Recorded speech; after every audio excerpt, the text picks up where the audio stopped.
Hello. Hi. Hi, Hi. everyone. Welcome. Hello. Welcome. Hi. Hello. Hi. Hi. Hi. Hello. Zoom wave. Good evening. Good evening. Thank you all for joining us. Hi, everyone. My name is Reshma Jaigoben. My pronouns are they, them, and I'm the Student Development and Leadership Coordinator in the Office of Student Life. And welcome to today's workshop, Presentation Skills, Zoom with Power and Presence, with our presenter, Nancy Ancowitz. Before I pass the floor to Nancy, I'd like to go over a few housekeeping items. So as you know, the session is being recorded. Auto captions are enabled, and you can turn that on or off using your Zoom menu bar. We encourage you to turn your cameras on. I think it would be a great way for us to stay engaged and to get to see what we look like off screen, on screen. I apologize. I ask that you keep your mics muted to minimize any background noise. If you do have any questions, feel free to use the raise your hand feature or drop your questions in the chat, and Nancy will answer those throughout the session. You can feel free to share your own experience in the chat as well, react to other people's comments and questions. We encourage you to be as engaged, be mentally present, and I hope that this presentation is a great skill building activity for you. Now I'll pass it over to Nancy. Nancy, you can take the floor. Thank you so much, Reshma. And thank you for inviting me. I'm delighted to be here and delighted to see some people on camera. I've asked Reshma, who's kindly agreed to, if I miss any chats, to just chime in because my ability to reach you is, and your ability to reach me is what this is all about, rather than a lecture. It's not a lecture. I have some points to make, some tips, but I'm here for you to share what I have and to hear what you would like to accomplish. So ground rules may sound stern, but really I want to create in this space together on Zoom an environment of respect, inclusion, and Vegas rules, which is anything that's said here stays here. You can just, if anyone shares anything vulnerable, we want to make it safe. So questions in chat, as Reshma mentioned, just bring it on. If I do happen to call on anyone, you can always say pass. I'm not here to embarrass anyone or put anyone on the spot in any way. So why it's important to present and why to be strong online is so important, because this is normal now. Most of us, or I would say none of us here, were born to do this, to see your head in this screen, to see all these little heads in this screen, to be that close to your audience. Nobody here was born into that. This is all relatively new. And I understand most of you are studying online. So you may be used to it, but you weren't born into it. So your ability to be present in this, on this stage, is truly a competitive edge. So whether you're in class, whether you're interviewing for an internship or a job, whether you're giving a presentation, whether you're facilitating a meeting, or even just participating in a meeting, your ability to be comfortable on camera and to project your voice, your facial expressions, your gestures, all of that is essential in building the brand that is you, that's distinct and special and has something to offer the world. Okay? So we're going to kick off with a poll, and Reshma will do a Zoom style poll. You can, so that you can actually participate. This is just the question. What I want to know, and this is my feeling of, I haven't met you other than Reshma. I don't know who you are and what's keeping you up at night, and why did you take your precious time this evening to join? So what's your biggest challenge? in virtual presenting. And we can say with presenting, we can say that whole umbrella of giving a presentation, facilitating a Q&A, interviewing online, all that whole bundle. And we'll shorten that as presentation. And I'll count backwards from 5, and I'll count slowly in case I just want to give everybody a chance to answer. I see the answers are coming in. So I'm going to say 5, 4, 3, 2, and 1. And maybe we give a few more seconds just in case somebody's like fumbling for the keyboard or just thinking about it. Oh, and one thing I should mention, and Reshma, correct me if I'm wrong, but I think you can vote for more than one. Is that the way we've set this up? That's correct. Yeah. Okay. So if it's a contest between some of these, you could just pick whatever the sums are, and that'll give us like a nice pulse of who's here.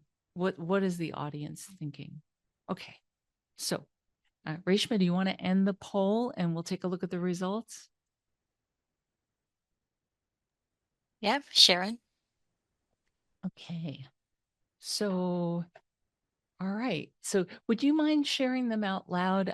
I'm seeing them a little peripherally. So would you mind just saying what the Sure. results are? So coming in at number 1 is nerves at 38%. We have Okay. keeping people engaged and speaking concisely at 31%. They're both tied. Okay. We have Okay. tech confidence at 19%. And then we have all of the above at 16%. Okay. And Overall, there were 32 participants who participated in the poll, and you and I cannot participate as the right, of hosts. course. Of course. So yeah, we're just shy of a few people, but it's still good data. Okay, terrific, terrific. So that says to us that the nerves, no surprise there. Whether I'm teaching this in person or online, nerves is usually the winner. It's that anxiety about, instead of coming to an online presentation or an in-person presentation with the idea that I have something special to offer, I have something to say, and I care how it lands with my audience because I want to inform them, educate them, inspire them, prompt them to some sort of action. Instead of that, I'm worried about how they're going to judge me. And that's a lot of where the nerves comes from. So they say the fear of public speaking is up there with the fear of death. Sometimes it's bigger. It's fairly universal, not that everybody feels it, but it's a giant fear, and we'll talk about some things you can do to help navigate that. And another thing about keeping people engaged and keeping people engaged, one way of doing that is actually speaking concisely. So making every word count, making every word have be in service of your audience and your main points. And then when it comes to tech confidence, one of my favorite tools is to line up somebody to help you to prepare, but line up I'm lucky enough that Reshma they did a tech check with me beforehand. And that helps enormously where we're checking the mic, we're checking the screen share, we're checking the video, the lighting, everything's all checked out. And also, if a chat comes and I don't see it, they'll help me. So to the extent that you do that, it helps. And one thing to always expect is Murphy's Law.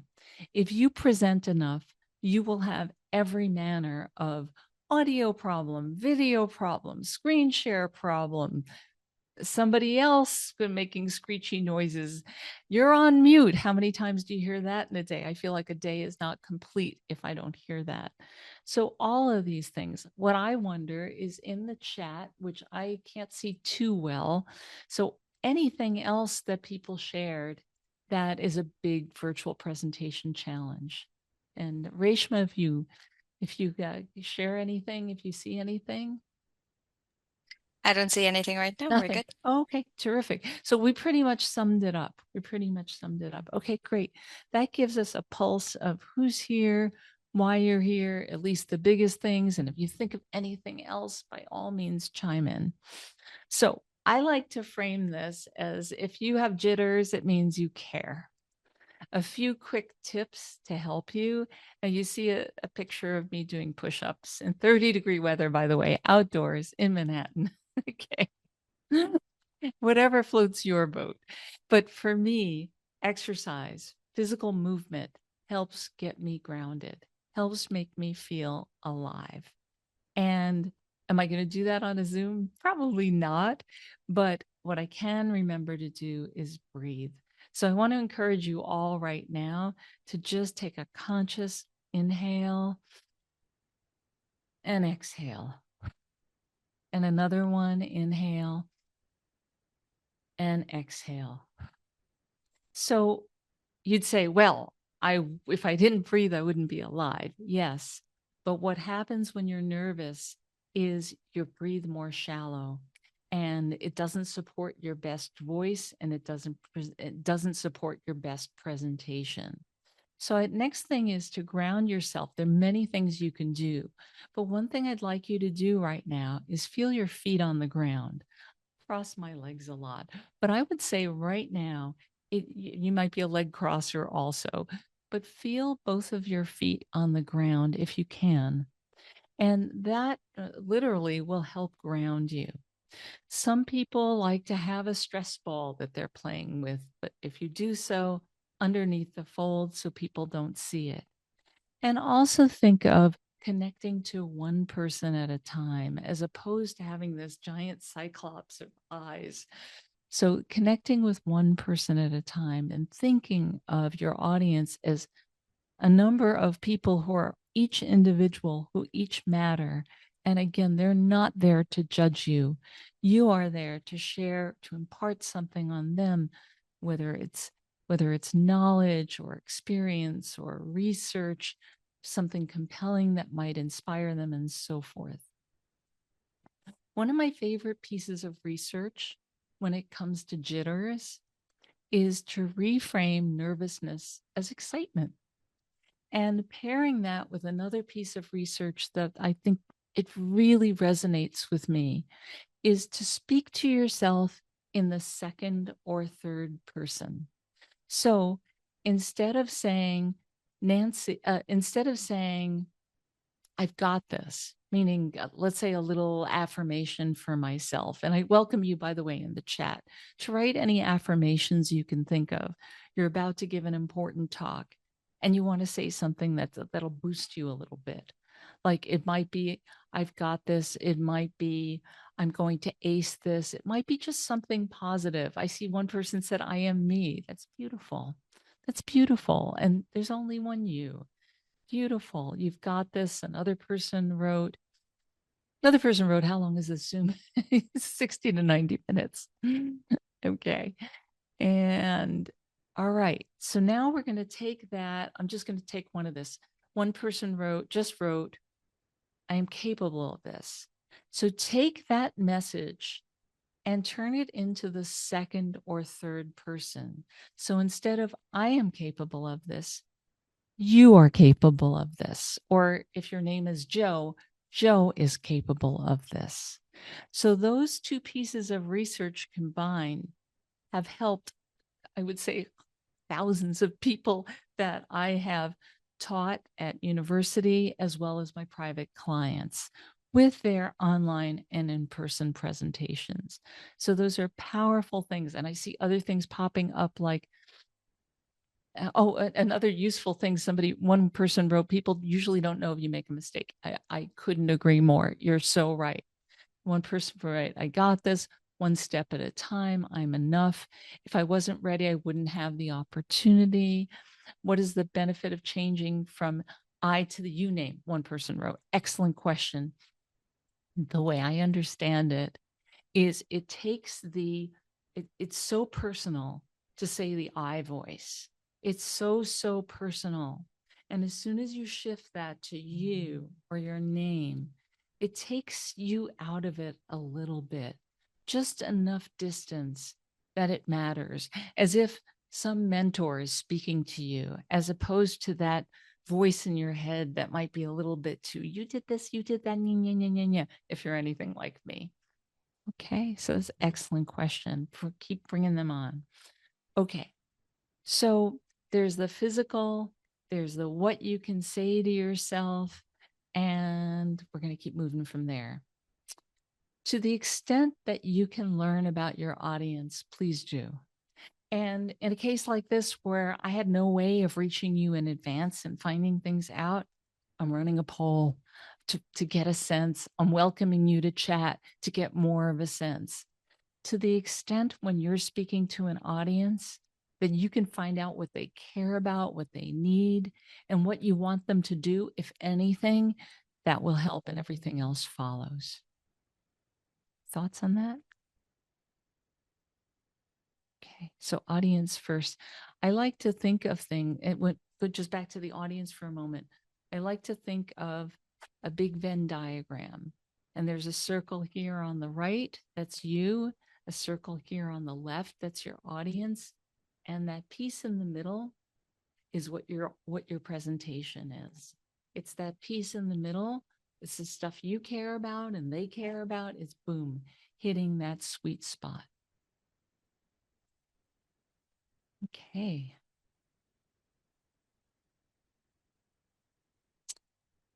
Your voice is such a powerful instrument. So in terms of reaching your audience, one of my favorite things is to be hydrated. So whenever you're speaking, have a liquid nearby and know what liquid works for you. Is it tea? Is it coffee? Or does coffee give you jitters? Is it warm water? Is it cold water? I usually say avoid alcohol. You want to be your fully present self. It is an instrument. And when we get nervous, what happens to our voices? Feel free to put it in the chat. I also welcome you if you want to do a quick unmute and just chime in. I welcome that too. Somebody said trembles or shaking. I'm assuming that's connected to the voice. And yes, that often happens. And somebody just said, can you get closer to the mic? Oh my gosh, absolutely. Is this any better? Is that better? I'm going to stay really close to the mic. Oh, absolutely. Yes. Absolutely. So stumbling over words, stuttering, speeding up when you talk. How do you stop the tennis match on your shoulders while you present? Tennis match on your shoulders. Like this? Is this what we mean? Tennis match? Who wrote that? If you I want to wrote say that. Hi, everybody. Yeah. Do you I wrote pronounce that. Is that Jillian? Jillian? Yes. What do you mean? Does that mean turn your head like that? No, not literally. Meaning, am I good enough? Am I doing it correctly? Is this flowing? Like the back and forth. That's what I'm referring to. Okay, Jillian, you have earned your spot to be speaking here. That's not debatable. If you're in front of an audience, take that off the table. You've earned your spot here. You know your stuff, or you wouldn't be here. And you can't know everything about everything. You're going to prepare so you know your stuff. And that will come across in your voice. If I see some people said talk fast, start messing up, all those things that can go wrong with your voice. You want to take your time. And one of the most important things is truly slowing down, because most of us, especially when we're nervous, we speed up. And when you slow down, you also enunciate. You're more likely to say every letter of every word and be more clear. And guess what? That gives not only you a chance to process, but your audience. You get those pauses when you get to think, and so do they. It's not just about you. So pausing with purpose is a part of that. I just moved away from my mic. I'm going to move closer again. And remember to be yourself. And it's like the best version of yourself for Zoom. How do you find that out? Zoom or Teams or whatever you use. But how do you find that out? Through recording yourself. It's hard. It's hard to watch yourself. But then you'll see how your voice comes across. Is it clear? Is it slow enough for people to get? And I appreciate the captions option here, by the way. And it's a wonderful tool for some people, whether English, depending on where you are with your English skills, or maybe with auditory challenges. So having captions is a wonderful option. I appreciate that they're enabled for today. And I think it's always a wonderful idea to enable them. So let that warmth and intention come through in your tone. And you can practice different tones of voice. Like if we were to write right now, if we were to write different emotions, go ahead and put that in the chat. What emotions could you think of, whether it's happy and sad or nervous, or go ahead and write some emotions right now. And I'm going to ask for a volunteer, somebody who just wants to try something out.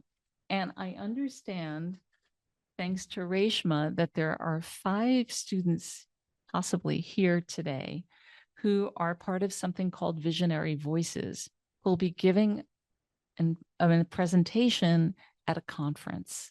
And I welcome anyone to volunteer, and especially one of those 5 students, but anyone is welcome. And I see all these emotions coming up. So I have a volunteer, and I may not see you. So if you put up your hand and you want to join in, the first voice I hear will be the volunteer. I don't see anyone. Okay. No. We have some takers. hands. We have some hands raised. I see Frida. Okay, Frida. Okay, Frida. Wonderful. So, and well, who's the second one you see? Frida will be first. Okay. We have Hajir and then Mehreen. Okay, so Frida and Hajir. We need 2 right now. So, Frida, would you please tell us about something easy for you to talk about, whether it's the weather or food, something about food, your favorite food? And what was the second name, please, again, Reshma? Hajir. Hajir. Hajir, would you pick an emotion for Frida? And every once in a while, as Hajir is speaking, jump in and change the emotion. So you might say, excited. Okay. And Hajir says something, and then go, okay, now relaxed. And then let Hajir talk a little bit. Okay, now nervous. Okay. So just jump in a few times. And Hajir, are you up for that? Yeah. Oh, Frida, I'm sorry. It's just Frida. like the mic, you just keep cutting the. Okay. How's this? How's this? Good. Okay, good. So Frida and Hajir, you up for that? Yeah, I'm good. Okay, go ahead. So Frida, start telling us about something really easy to talk about, weather or food, usually. All right. Well, my favorite food is bread. Okay. There's so many different varieties. Hajir, you want to pick an emotion? Excited. Okay. I mean, you wouldn't believe if you go to Germany, all the different types of bread you can buy there. It's amazing. Pick another emotion, Hajir. Another emotion? Yeah. Upset. One time I tried to make my own bread and it did not work. It wouldn't rise. I used the right yeast. I have no idea what happened. It was such a disappointment. Okay. And Hajir, do you want to be the person who does the emotions now? Sure. Who actually talks about food or the weather? Mm-hmm. And we had a third volunteer, correct? Is there a third one? Yes, Mehreen was also had her hand up. Mehreen, do you want to pick the emotions? Yes. Anxious. Okay, so Hajir. It was very hot today, and I didn't like the weather and I was not able to go out anywhere. I had a lot of plans, but it was very hot. Okay, another emotion. Excited. Although it was very hot, I actually had a good time in my house. I watched the movies with my kids and it was very fun. One more. Sad, gloomy. But I still wanted to go out with my kids and I had a lot of plans.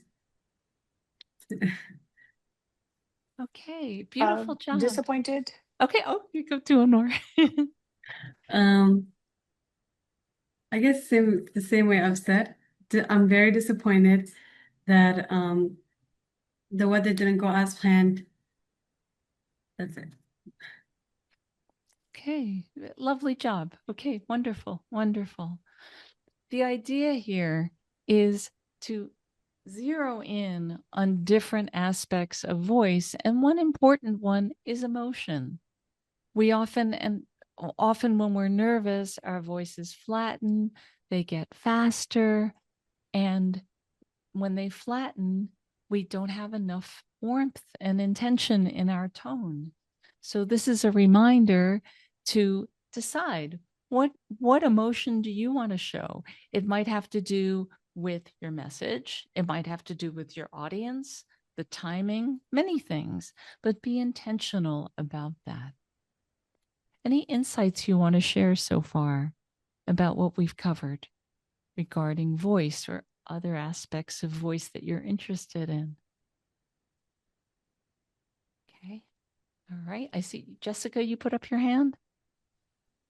I did. I don't know if you might have thoughts on this, but when it comes to public speaking, something that I've noticed is the expectation of tone and inflection.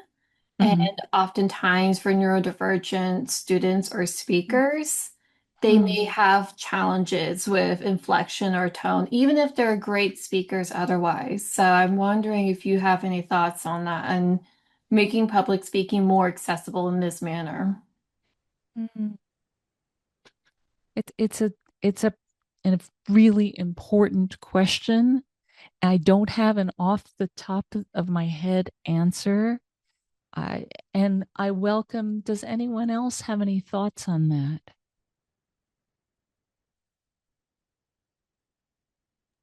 Shindy has her hand up. I Okay, have some thoughts on it. I took a human please. relations class this past semester, and it basically is almost like a blueprint of how to exist in the world in between friends, coworkers, leaders, Wow. bosses, and a lot of what the textbook presented, I found myself getting angry about because of my own Oh, neurodivergent experience. Because every single time I oh. saw like a way of being presented, I was like, yeah, but that's not the way I present. And there's a lot of things that I wouldn't necessarily know on my own. Um, I don't know if there's a solution. I Hmm. often think of like presenting and saying I'm on the spectrum or whatever like that, but then I get angry because why do I have to tell you? Why can't I just Hmm. exist the way I am? Another Sure. solution is definitely education. So in some ways, Hmm. in our classes and our assignments, to weave that experience in whatever we write, especially in self-reflective papers, and also to just be unapologetic.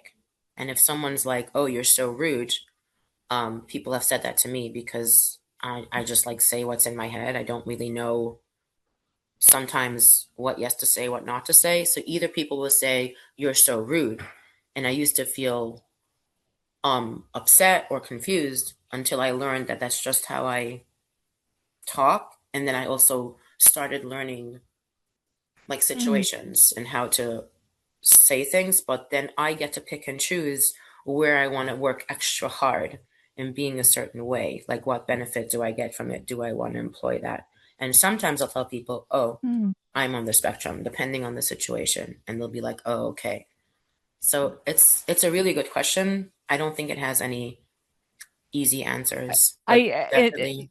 I think absolutely. I think what you said was so nuanced and deep and personal. And I appreciate your having the vulnerability to share that. And Jessica, for the question. Jessica, would you ask the question, right? And then Harmony has a question. Yeah. Go on. Oh, so I was responding with yes, I was the one that asked the question. What I want to point out before we go to Harmony is I'm really glad we got that question because I didn't know the answer. I have some thoughts about it. I could have shared my first thoughts, but I recoiled a bit saying this is not my area of expertise. Do I know neurodiverse people? Absolutely. Have I worked with them as students in my classes? Absolutely. But I recoiled a bit and I said, I'm going to use a technique right now, which is ask my audience if somebody else has thoughts. And I feel so grateful that I did and got such thoughtful input. So this is a bigger lesson, I think, which is you can't know everything. I mentioned it before. You're giving a presentation and you can't know everything. And I want to just share some language around that. One thing you could say is, I don't know. Does anyone else know? Another thing you can say, and I'm going to welcome you to put in the chat other tactics as well. See, somebody said great tactic. I don't know if it was about which one, but anyhow, another thing you can say is, my first thoughts are blah, blah, blah. And I'd love to get back to you, or I'll follow up when I speak with somebody I know who's expert on this, or let me do a little research and get back to you. Or terrific question, tell me more. In other words, you're buying a little time, so you're slowing things down. You're buying a little time, and for you to think a little bit and for the audience to think a little bit. So all this stuff is really powerful. You can also ask a question about the question. Tell me more about what you want to know, blah, blah, blah. So this is also a really useful technique if English isn't your first language and you're not fully fluent. So these are lots of things in the mix that I wanted to share that's back completely on topic here. Harmony, you had a quick question before we move on? Yeah. Good evening. My name is Harmony. Yeah. I just want to be sure that I did not get the question wrong. Because sometimes because, obviously you could tell my accent is very different, right? And sometimes you're trying to deliver a particular presentation. This, this kind of situation actually happened to me. I don't know. Because first, it's happened twice. I was in a gathering. So I wasn't really comprehending, I wasn't really connecting with the speaker, you know. Then I realized that their mode of communication style is different, especially when I first moved here. So the way they approach and the way they deliver certain way is far different, even though it's still the same thing. It's different from where I come from.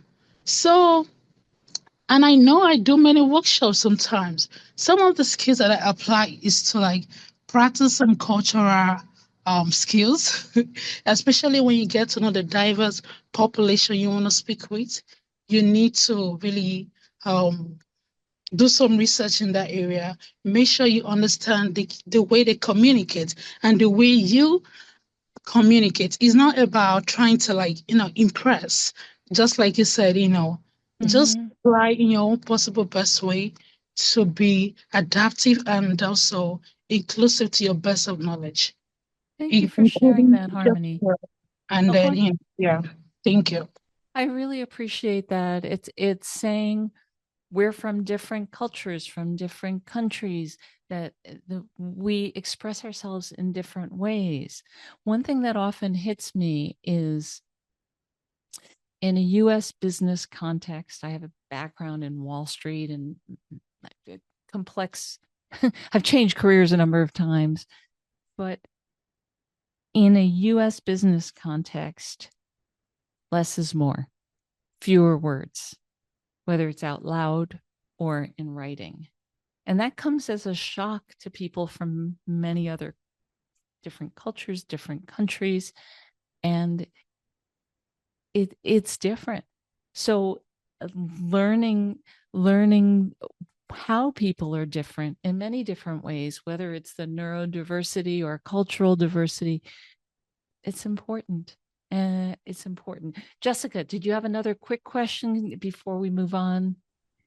It was just a quick comment. I just wanted to express my gratitude to Shandy for sharing their personal experiences. I am also on the spectrum, and in my own conference presentations, I've had faced that challenge of engaging with the audience and also just having a higher performative masking as a result of the discourse. And so I'm navigating the kind of speaker I want to be through workshops and programs like Visionary Voices. And I think this is an opportunity for all of us to consider how we can make public speaking more inclusive for neurodivergent speakers and how we can also deconstruct tools or strategies that are exclusive. So I just wanted to share that comment before we moved on. Thank you so much. I really appreciate that. Are you one of the visionary voice speakers? I am. Voices speakers? Oh, wonderful. Wonderful. I hope you don't mind if I call on you for something at some point. Is that okay? Sure. Thank you. Since you're one of the speakers. Okay, terrific, terrific. Okay, so moving on from here. So this is really tied in. So reading the virtual room, how do we do that? I want your thoughts. How do you read the virtual room? And I'm so grateful. We have a lot of people on camera today. A lot of times I present and people just are off camera. It's talking into a little black box. But how do you read the virtual room? How have you seen it done well? How have you seen it done not so well? Thoughts? One tip I have, and I welcome you to think about it, to share, chat, jump in, unmute. But one thing is, think about people as their faces, they're actual human beings. They're not just boxes, even though we have all these boxes. Asking and welcoming questions, paraphrasing to make sure that your audience hears you and that you're not misinterpreting anything or giving people a chance. Welcoming. I see people are doing like this audience is so participatory, and I see people are sending people hearts and flowers, so to speak, when you agree with a speaker with another participant, which is lovely. So I'm seeing in the chat, one person wrote, it's scrolling because, okay, so I see great icebreakers in the virtual setting. The body language is very important. Person who said icebreakers, is there anything you want to share about a favorite one you've seen? Only if you feel like it. Sure. So I work for the Department of Education, and when we have to do virtual meetings, at least for my department, the facilitator, she makes it her business to have tons of engagement. So she starts off with an icebreaker using either like a Kahoot or other things, or and if she after the icebreaker, we typically we're learning something, and then we do like a soft learning check with the same Kahoot. So it's like we're not jumping in and out of different things. We're using the same code, different questions, and at the end is just like, oh, I've feel like I've won something just to be knowledgeable about like things at work. Wonderful. And for those who don't know what Kahoot is, it's an online gamifying. What do you call that? Like a quiz. I don't know how to explain it. Do you? In a It word definitely helps with like team building. Team building. Okay. It's a you could what is it? KAHOOT, I think. In case people want to look it up. Okay, great. Somebody said start and end in a personal manner of communication or activity, checking in with the audience. Okay, so I'm going to bring this to, we're going to do a little, no, actually, no, we're good. I want to read more. Survey game, Kahoot, right? People, that's the right spelling. Checking in with the audience. Okay. A number of people have said they like Kahoot. Often people forget to speak to the screen, eyes wander. Okay, so why don't we do something right now? When you're speaking, where do you look? Where do you look? Online. Where do you look? Do you look at yourself? Do you look at the little boxes? Do you look, somebody said below the camera. Ooh, that's really good. Often people forget to speak on the screen, eyes wander. Yep. At myself. Okay, to the screen, at the camera. Okay. There's not one right answer here. And I look at the moderator and self, camera, both at the presentation slides. Okay. So right now I'm looking where? Where do you think I'm looking? I can't see your chats right now. Somebody unmute and tell me where you're looking, where I'm looking. Camera. Straight on. And somebody said right below the camera. Now I'm looking right below the camera. Better or worse? Above the camera, below the camera. Which is better? Above the camera, below the camera. Right at the camera. Not Right above, at the not camera. below. Yeah. Right at. I'm looking at it. One of my favorite tips. One of my favorite tips is a false eyelash I put above the camera. It reminds you to look, to make eye contact with the camera. So Nancy, can you show how can you show if you're looking at, let's say, the presentation, or if you're looking at the people, what it looks like? Okay. Yeah, absolutely. Right now, straight at the camera. Right now, my slides. I have multiple screens, but I'm gonna simulate. Right now, I'm looking at all of you.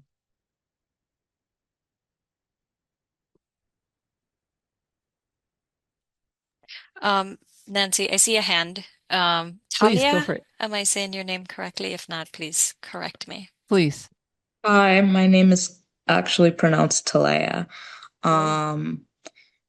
What I wanted to comment on is like, I'm a person who also wears glasses. I'm not wearing them right now, but well, Sure. they're right here. Sure. But I know like when it comes to like looking directly at the camera, there's usually like a little light that's going straight towards my eye. So I usually look on the side. That's for majority of this. So I'm like, okay, I'm looking on the side, I'm looking at myself, and I'm also looking at the slide. And I know that Zoom has a feature where you can change the placement of like each box of who do you see here. It's very interesting. Okay. There are a lot of little gizmos to play with offline. Absolutely. Thank you for pointing that out. And thank you for mentioning that you're an eyeglass wearer also. Eyeglasses have their own challenges. Glare. I can't tell, but I can't tell if there's much glare right now. It's very hard to like tweaking the lights and all that. Let's talk lights for a minute. And we'll get back to eye contact in a moment. Lights in front of you, behind you, to your sides, all the above, none of the above. What do we do with lights? I think both sides, maybe. Both sides is nice. Yeah, both sides is nice. What if it's just behind you? What happens? It's a shadow, I think. Yeah, it usually doesn't look good. So if you only have one light in front of you, if you have a couple of lights on the sides, if you have more than that, you could have one a little to the back, but mainly you want to be front lit. And it can get a little challenging if you have window light mixed with regular light, with artificial light. So you need to, this is why you want to show up early and do a tech check and see how you look. Back to eye contact. What I recommend is looking into the camera when you're mainly speaking. But when you need to interact with your audience in a way like you're looking at their chats or you want to see their facial expressions, then you look at them. So during a Q&A, you're going to go back and forth. And right now we're doing a lot of Q&A, but I see a hand from, I am afraid to mispronounce your names. You'll correct me. Jenna? Close enough. Thank you. It's Janaea. Janaea. Okay, there you go. There you go. I What's just your wanted to question? talk to your statement about lighting. I've had this issue with work with making presentations. It's something I do quite often, and I actually requested a light.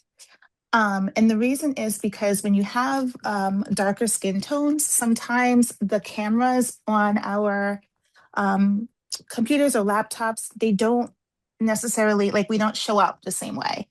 And so I've had to ask for that. It's funny to call it accommodation, but lighting is a huge deal. And it can really, it could really help how you're presenting. So I just wanted to kind of, I don't know if it's a question, but it's just more like a call out that sometimes we have to do what works best for who we are as individuals. So if that means that we need to like add an additional light than what Zoom provides, then don't be afraid to do that or ask for it if you need to. Thank you for raising my awareness of that. Thank you for sharing it with others. I think another thing to consider is your backdrop. And your backdrop, if you do an artificial or virtual backdrop, will change depending on your lighting, and will change how you show up. And you can have a lighter colored backdrop or darker color backdrop, and all these things matter and are things to consider. And one person wrote, a lot of cameras were produced primarily for lighter skin tones in mind. Oh my gosh. Okay. And what happens when you can't maintain eye contact, like look eyeball to eyeball? Well, you often can't, but I think your connection with your audience is your ability to make it appear like you have eye contact. So it's a little Hollywood, it's not real because you're looking at a camera lens, which is totally fake. But I think it helps you with your presence. Okay. We have some hands as well. Okay. Talia, did I say that correctly the second time? Okay.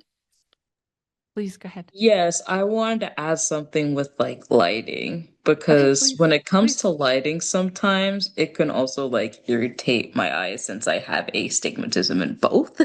Sure. So I like to use dimmed lighting like a little bit to where they can see me, but then also I would have like the brightness on my computer be like halfway so it's not too bright either. Good point. Monitor light is in the mix. It's something to consider. So thank you for mentioning that. You're right. And I keep eye drops by my monitor for exactly the reason that you mentioned, that all this staring at bright stuff, and there is a lot of staring, it can dry out your eyes. So it's something to consider. Kelly, is Kelly next or? Yeah. Okay. Hi, how are you? Okay. Good. Can you hear me okay? Absolutely. Okay, great. So I don't know how I look like looking at you now, but I'll say I still have a big habit of looking at the box and talking to the box because that feels more natural to what we're used to. So the trick that I came up with is I make a smaller box and I put it just under the camera. And that's what I'm looking at now. I don't know what it looks like because I'm not. Oh my gosh. I'm turning away from the camera so I can really get a good look. It looks fantastic to me. So what kind of, you're saying like you have a box, meaning are you looking at a laptop and you drew a box? No. I'm on a desktop. I'm on a desktop. Okay. And then I have I have it set to speaker view. I see. And it's just a small little box of the speaker right under the camera. Oh, wonderful. Okay. Do people understand? Like, are you following? That's only for people who have an issue with it, like I did or Yes. do. Okay, That's just a fix. I have a question. I just want to make sure I understand it, because Yeah. maybe somebody else doesn't. So this box is it built into Zoom, or Yes. physically, how does it manifest? Yes, The it's built into Zoom. the little green outline? No, it's not a green No. outline. No, No, it's no, no, just no.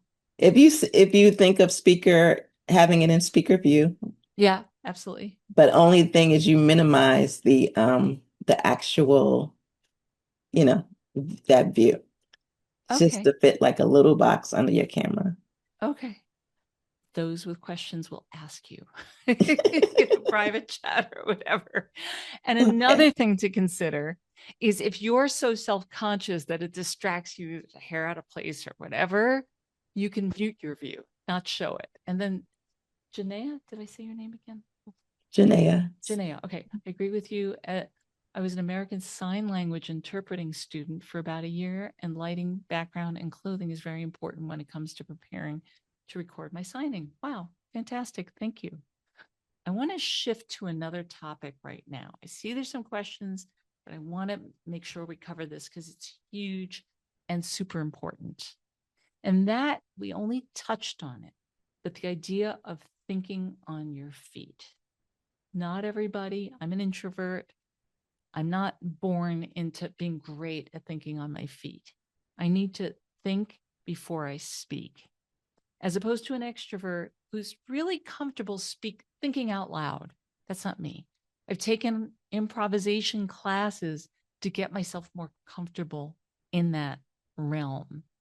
So in a business environment, when somebody puts me on the spot with a question that's really tough, one of my best friends is pausing. And we talked about pausing in the context of using your voice well, but it's also important for thinking on your feet. So answering simply rather than trying to give a dissertation on a topic. And again, you can always say, I'll get back to you.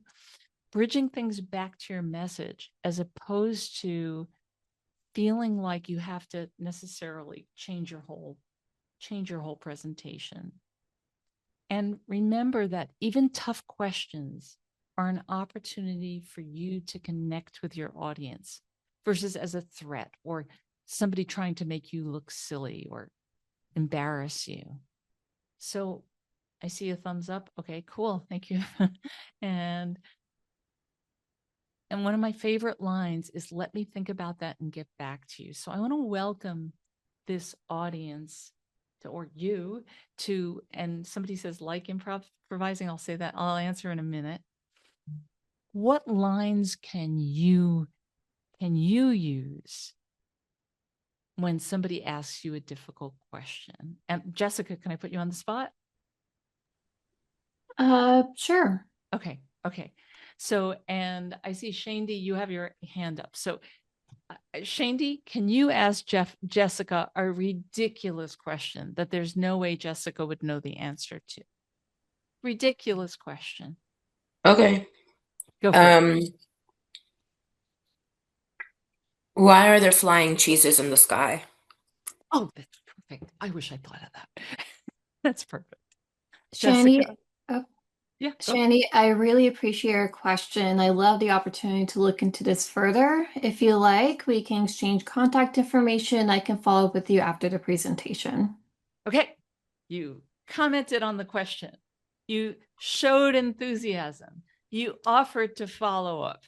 What else could you want? Yay, beautiful. Terrific question, terrific answer. And how do I feel about improv? I love it. And I can't stand it. It's both. I love it because it's freeing. It's absolutely liberating to be able to answer any question. Why not? I shouldn't say I can't stand it. It's more that I do love it. I do love it. What's challenging is learning it and practicing it and being that vulnerable in front of people to make mistakes. But guess what? Mistakes, they're a wonderful part of learning and being human. So I say, take an improv class if you can. It can even be online. And the key principle, does anyone know key principle of improvising? Like one of the most important things that you can learn to say, to do or say when you're improvising? Repeat the question back, or like repeat the thing back. Oh, that's a wonderful technique. Yes, and so it's yes, and I'm going to say yes, repeat it back, and welcome the question, welcome the concept. Be open to collaborating with your audience. So yes, and it's that energy of yes, and. Are you going to agree with everything everyone says? No, you're never going to agree with everybody. And I think it's powerful to create an environment where everybody gets to speak, and you disagree and you agree to disagree, and you have discussions where there are different viewpoints. That's wonderful. But the yes and is the energy of actively listening, you saying your part, but connecting with other human beings. And it's powerful. World would be a better place if we all did it. How's that? How good is it to ask for clarification on an unexpected question? And I'm being a little random. I don't mean to exclude anyone. I go in and out of seeing the comments. Super important. I think it's wonderful to ask for clarification if you don't know the answer. I see another question. Shandy? Did I say your name right? Shandy? It's not so much a question, but something that I do when someone asks me a question that I either don't know or need to think about. Sometimes I'll do it right then and there. I'll say something like, that's a really good question. Let me think about that for a minute. Yeah. So it gives me a pause. Yep. And if I don't have an answer, then I say, actually, I don't know. I would have to like blah, blah, blah, blah, blah. So you bought yourself time. You commented on the question. You showed an open mind or curiosity. So I say that's a lovely formula. So thank you for sharing that. Quick tips on creating visuals. I say when your slides are your wallpaper, they are not your presentation. You are your presentation. To that end, big fonts, and that's also more accessible for more people. Fewer ideas per slide, one, but fewer. Clean visuals, not a lot of jumble, and plenty of white space. It gives everybody space to breathe. We've all seen presentations, we've all seen slide decks that are just too much. If you have a lot of complexity, you can share it afterwards. You can do it as a pre-read, but let you be the presentation, not your slides. Let's see. Also darker or deeper backgrounds and color. I wonder what the context of that is. So, Well, like if someone is easy time reading, usually like a lighter color background, especially if it's white lettering or even black lettering, it's harder to see. Okay. One thing I know is I know Microsoft has a product that allows you to check for accessibility with your visuals. I'm sure there are a lot of other products out there. I'm just throwing it out there. But I know, like, when I see slides where there are little beige text on a brown background, I'm like, I can't see that. So having a lot of contrast is usually a good idea, whether it's black on white, white on black, but not colors that are close to each other. Okay. So tech that keeps you confident. Take a look at these tips and let's build on them or question. And somebody said, I personally recommend WebAIM for color contrast checks. Oh, thank you. It's another tool. Terrific. Terrific. Any thoughts on what I've shared on this slide? One of my favorites is we talked about lighting, but raising the camera. If your camera is in your laptop, with my NYU grad students, most of them are looking at a laptop. So, once in a while, somebody has a desktop camera. a desktop computer and they have an external camera, which I highly recommend if it works for your budget and whatnot. But if you have a laptop, which a lot of people do, it's just raising it so that you're looking at it eye level. Usually it's a few books or something. And then there's my little eyelash trick in case you have a false eyelash hanging around, and that's an external camera that you could use. And why wired audio? Why does that matter? Why do I recommend having wired audio?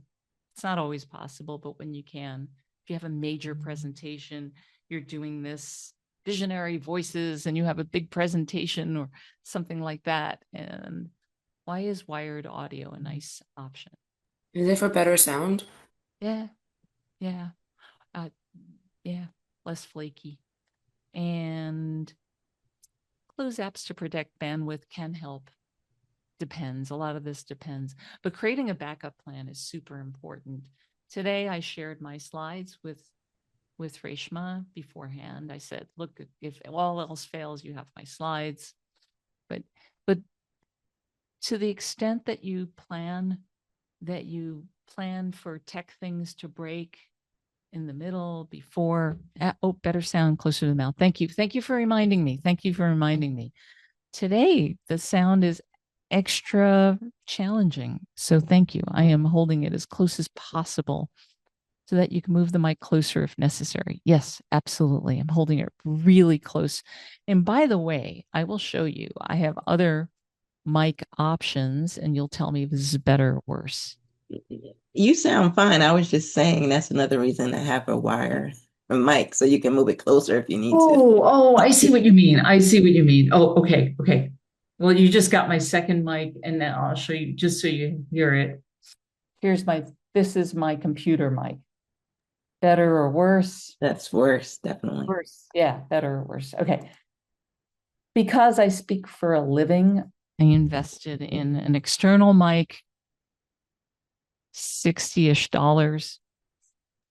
But I think for most purposes, the mic in your laptop should be fine if that's what you're using.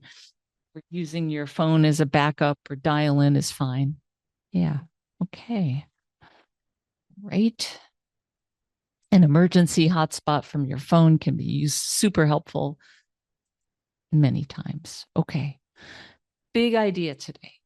Remember to target to your audience, tailor your message, listen to your audience, connect with them in advance if you can. Be as intentional as possible. I want to do a quick fun thing. We're not going to go on too much longer, but we do have until 7:30 Eastern if we need it. Okay. Yes. So why don't we, when you're online, what do you do with your hands? What do you do with your hands? Now I'm looking over at you. I see a person waving them. Are you asking when we're presenting or? Yeah. Oh, when you're okay. presenting, what do you do with them? Yeah. So that's actually perfect because like I'm talking right now as I present, I use a lot of hands. I talk with my hands a lot. Okay. And I had a presentation earlier today for work, which was a town hall. And I realized, I cognitively realized I was using my hands a lot. So then I simply just went ahead and put them on my lap and started talking a little bit more with less animation and less hands, but a very chronic problem of utilizing my hands when I speak. I would like to reframe the chronic problem as possibly an asset. Okay. What do we just play with this idea? Tiffany, yes? Mm-hmm. Okay. So, Tiffany, can you just do a quick self-introduction with some gestures, intentional gestures? So, hi everyone. My name is Tiffany Sobers. I am part of the Urban Male Scholars program. So I am a mentor here. I'm returning for the second semester as a mentor. I work for a secure logistics company on my day-to-day, and I am a business major at CUNY SPS. I like the gestures personally. I think they give personality to your presentation. If you sit on your hands, We're missing Mhm. part of you. Okay. Why not use them? Fair enough. I just feel like sometimes I come off as so animated because I get really excited when I speak. So Oh, I try to, cognitively tone it down sometimes in the middle of it. But maybe you're right. Maybe I just got to show up my authentic self instead. I think they look natural on you. That Okay. looks like the way you express yourself. In fact, studies have shown that speakers are more convincing when they gesture. Okay. I So I'll take definitely, it. How about you? yeah, I definitely will continue being myself then.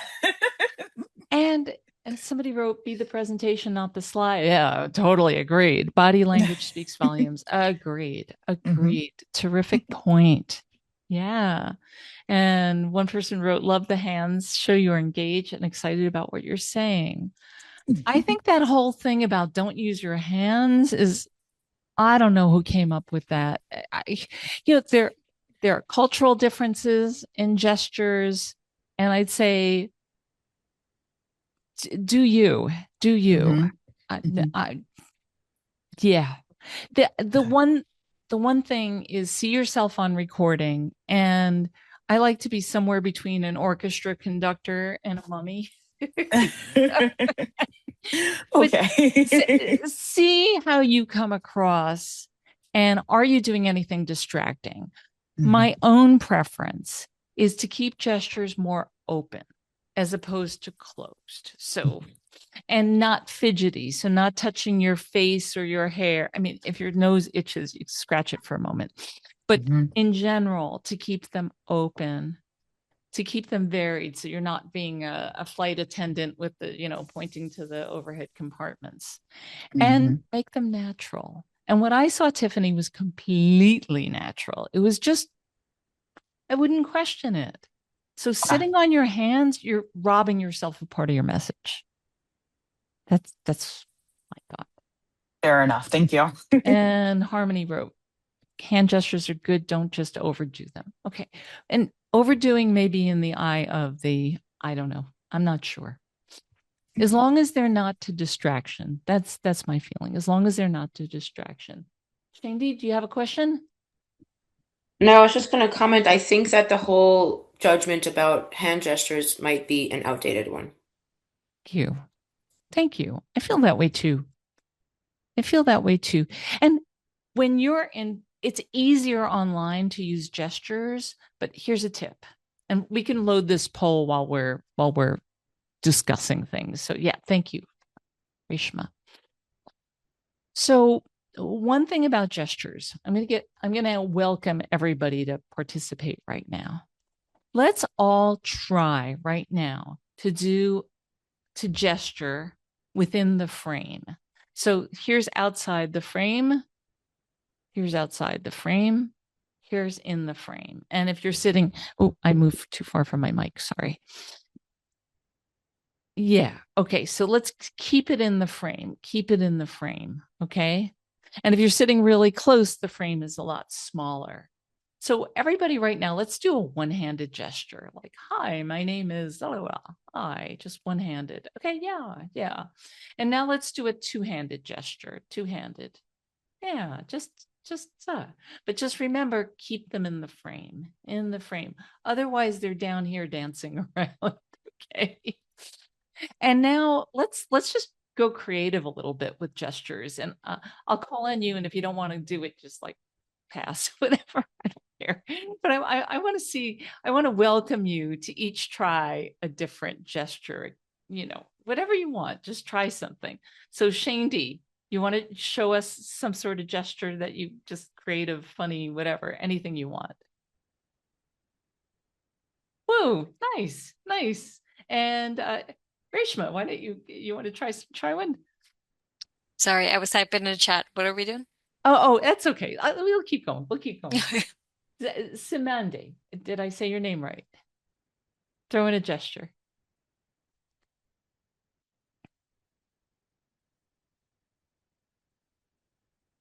Oh, okay, you're off. You're off. Okay, Lashandra, gesture. Oh, nice, nice. Okay, All right. And Marcia. Woohoo. Okay. The Zoom wave. Okay. Or your version of it. And Frederic. Wow. Okay. That had like a distinct personality. Nice. Jessica. I'll pass, please. Pass is good. I don't remember how to Talaya.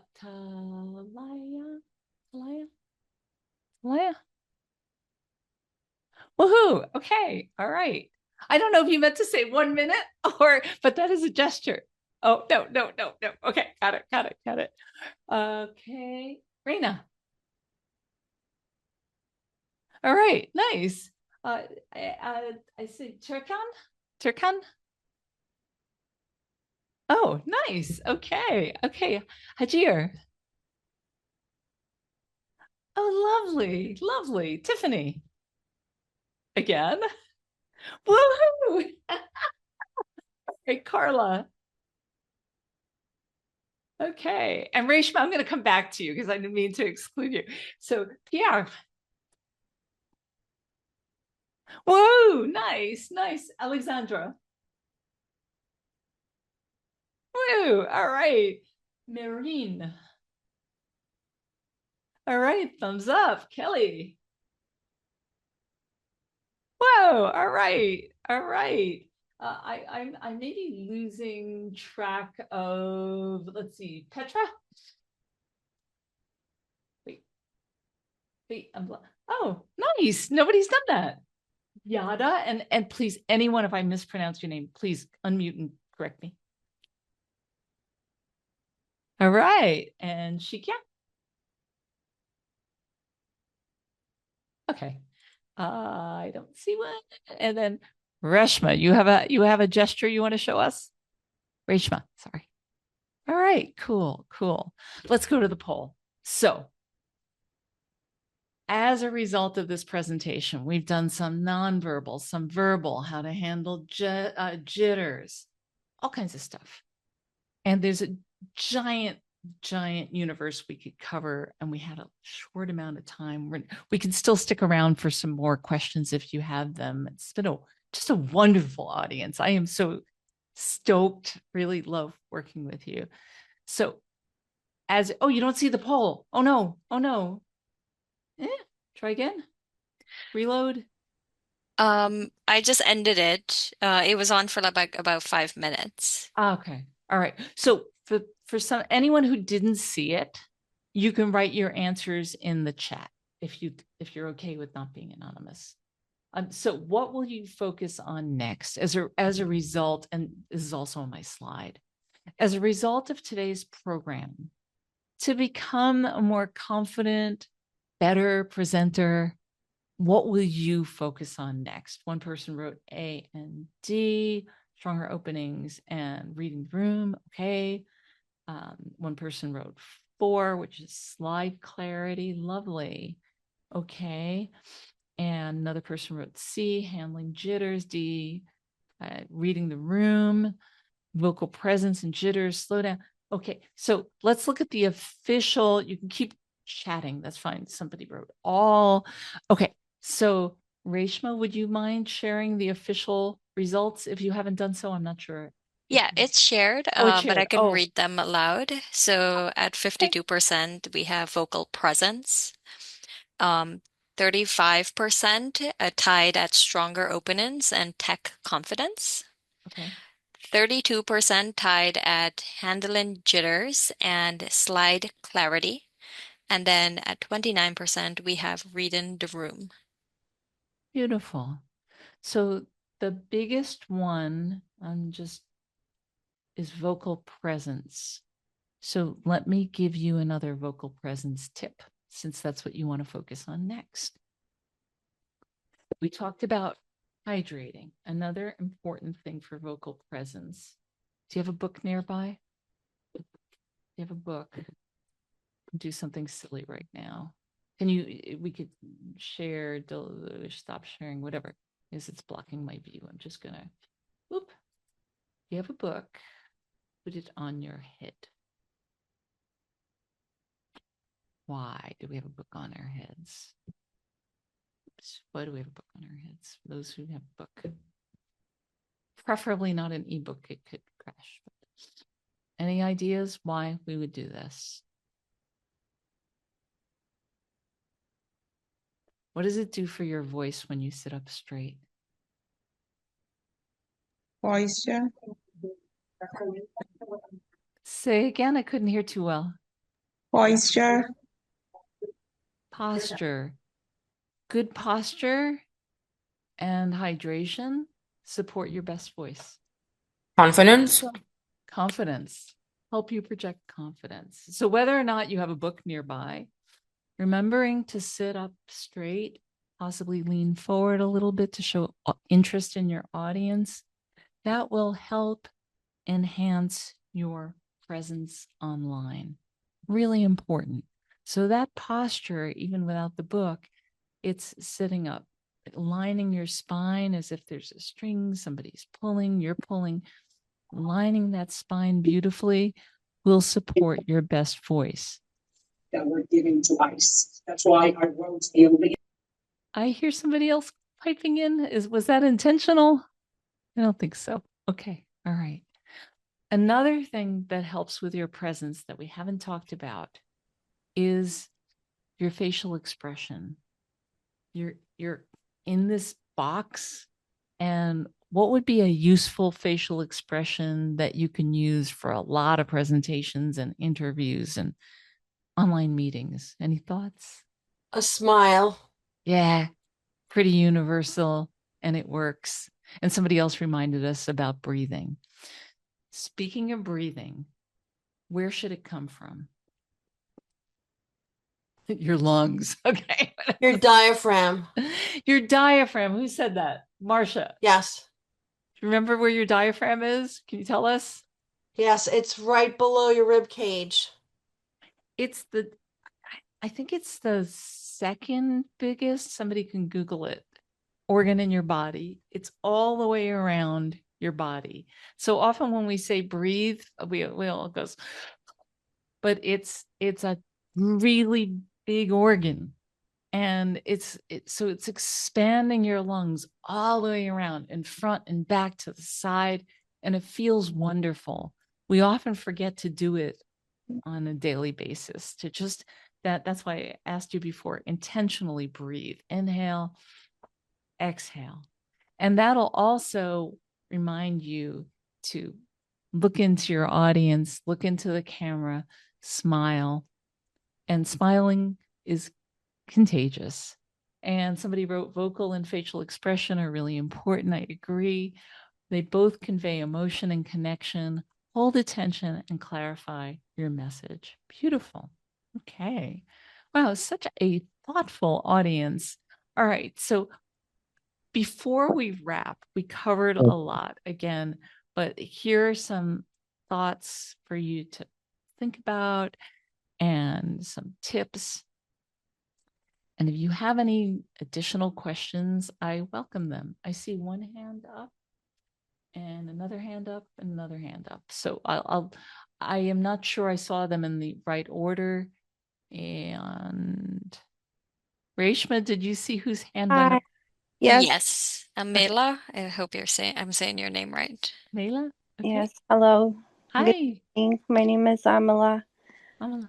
I'm having some problems with my Zoom. I apologize. So my thing is, I have a presentation that I present to different groups of people. And next month I have a very big, important meeting. And when I say that, I mean it's with some government officials.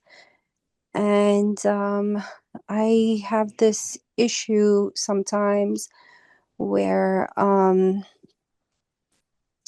when I'm speaking in my book club or in my writing club, sometimes people like to talk over me, and because they're more experienced and whatever, but still I find it very rude. So what kind of advice do you have for someone when they feel entitled to just cut me off. Like let's say, for example, you're doing this speech and you say in the introduction, like, we'll save the questions for the end of the presentation or speech. And then, suddenly someone in the room is just talking over you because they feel that like their qualifications give them the right to overstep you. Sure. I've been interrupted. How many people here have been interrupted? Show of hands. It's a common problem. So I think having a few lines up your sleeve is helpful. And having, I think, equanimity in your voice, as opposed to sounding insulted or anything like that, is just saying, excuse me, I'd like to finish. And feel free to put in the chat other lines like that. Or just a moment, I was saying something like that. But I think a neutral statement to get back the mic, basically. And so also practicing before you're in the situation, that is a fantastic idea. And I would highly recommend for you to pair up with somebody and practice. Yes. Or even a few classmates and practice. Can you please wait before sharing your thoughts? I love it. It's being respectful, no matter how you feel you're being treated. It's being respectful, neutral in your voice. And yes, absolutely. Yes. Terrific. Next question in the interest of time. Reshma, who is next, if you know? Yeah, Talea? Hi, y'all. So I wanted to pose a question because I myself have very tense shoulders for the most part, very naturally very tense shoulders. Sure. So I was wondering if you can offer any advice on how to tend to lower the shoulders or make it less tense when it comes to presenting and such, because that's a very random habit. Yeah. I'm a tense shoulder person too. Why don't we all put our shoulders up? 1, 2, 3. Put your shoulders to your ears, to your ears, to your ears, and then drop them. I think just practicing that before you go on, it'll just taking a few deep breaths and just doing that. I think it's a wonderful. I'm glad you pointed that out because a lot of people have tense shoulders and necks. Yeah. Thank you. Frida? Yes, I was just wondering if you could briefly speak to how close or how far we should be away from the screen, sort of how much of us should take up the screen. I don't think there's a real should here, but I think I'd like some space above your head. I don't want you don't want your chin to be touching the bottom of the screen. So a little space here. I think it's more expressive to show some shoulders. And then you also have room to do your gestures. So I think I'm looking at the Zoom room right now. I'm just checking people. I think most of you are fairly well framed. If your head is at the bottom, I would say consider having, showing your shoulders more. Again, it's more expressive. Yeah. Another question? Priscilla? I just want to say that there is a parent club at CUNY SPS. Anyone is welcome, and at that club you get a chance to present and express yourself. There is a podcast kind of setting where you ask questions, they ask you questions. If anyone is a parent here, I know this is an advertisement for my club. If anyone is a parent here, please come join the parent club, and so you can get a chance to ask questions, be asked questions, and present. Thank you. Any other questions? Mehreen? Hi. So my question is that for my technical presentation, I mostly prepare a script. And by any chance, if I am not following it, I get confused. Like if I'm not following the script, how to overcome this situation, especially for the technical presentations. If you need a script for a technical presentation, go for it. But practice being on script and record yourself to see how you've done. A lot of my clients, a lot of my grad students prefer just having a few bullets because you're usually presenting about something you really know. So just a few bullets, and then you're speaking fluently about your topic, as opposed to when you're on script. If all of a sudden you lose your line or you lose your place, you really can get thrown. So it's a delicate balance. If you are going to use a script, though, you might consider a teleprompter. There's a lot of free teleprompters online where you can scroll it at your own pace by hitting your keyboard kind of thing. So there are options. Hope that helps. Thank you. Yeah, sure. Thank you. Yeah. Any other Shindy? questions? Oh. Not a question, but I recently took a workshop with The Moth. It's like a storytelling organization. Yeah, wonderful. And also presented like my story on stage. And one of the biggest fears that I had was, what if I forget what I want to say? Because I have a very bad memory. And one tip that they gave was, if you forget, like in the sequence of when you're talking, you can always go back and say, one thing I forgot to mention. Yeah, it's fine. Yeah. And this ties back. Somebody said this much earlier on, which was fantastic, which is people usually don't realize when you make a mistake. You don't even need to say one thing I meant to mention. You could if you want to, but you could also just say, I want to add, and say it in a confident voice, and nobody would know the difference in most cases. Yeah. Nancy, there's a question in the chat Please? about would you recommend using note cards? I like Post-its or like stickums for if you're using a computer and having a few stickums nearby. One might be for notes like slow down or breathe or use your hands if in the frame or whatever, or it might be for your 3 top key points. So you might want to have Post-its. Note cards are a little fiddly. They might be hard to use when you're online. In person, sure. Why not? Absolutely. Hope that answers your question. And then there's also the notes features of various things like PowerPoint or Google Slides. And you can play with that as well. Sure. Any other questions? Caesar, I truly am so grateful for this audience for such thoughtful questions and comments. Really, this is on a deeper level for what you would expect for a quick webinar on online presentations. Thank you for that. I don't see any additional questions in the chat and no additional hands raised. Okay. Well then, coming soon. This is the only copy I have of my book. So this is any day now. It should be more broadly available, and it has a lot of the tips we discussed today. If you're interested, it's a pretty skinny book. So I wrote it based on my many years of working with students and clients, and now online to make this more accessible and fun. And I do want to say fun. Thank you for the title compliment. Thank you.